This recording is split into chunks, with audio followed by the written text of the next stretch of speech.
La mission Euclide, en fait, elle a pour but de cartographier la distribution de matière noire au cours du temps et de ce fait arriver à sonder également l'énergie noire. Donc l'une des sondes principales, c'est les lentilles gravitationnelles faibles. Et l'idée, c'est qu'au fait, on va avoir une galaxie et que pour chaque galaxie, la lumière qui nous provient de cette galaxie, elle est déformée par la présence de matière le long du trajet de la lumière. Et si on arrive à mesurer ces déformations, on peut arriver à revenir à la distribution de matière visible plus matière noire, qui a généré ces déformations.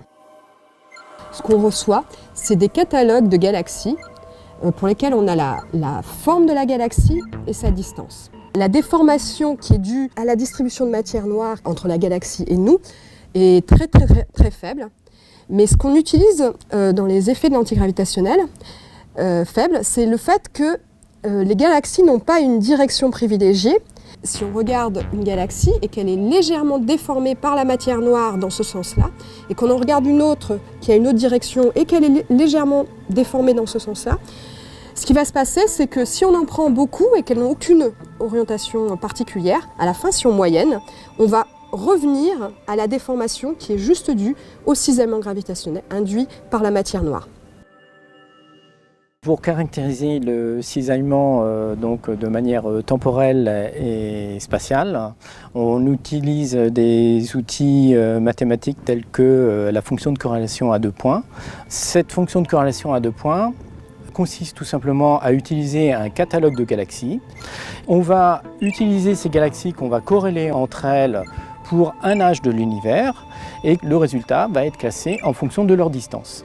Mais on peut également prendre deux âges de l'univers et faire les corrélations entre ces deux âges de l'univers que l'on va classer en fonction de la distance spatiale de ces galaxies. Et ça va nous permettre de déterminer la structuration de l'univers d'une manière 3D en fait, en fonction de l'âge de l'univers, justement, voir comment évolue en fait cette structuration de l'univers.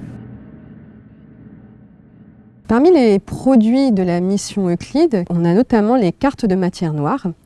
Ça correspond à la distribution de matière intégrée le long de la ligne de visée et on va pouvoir reconstruire plusieurs cartes à différents âges de l'univers.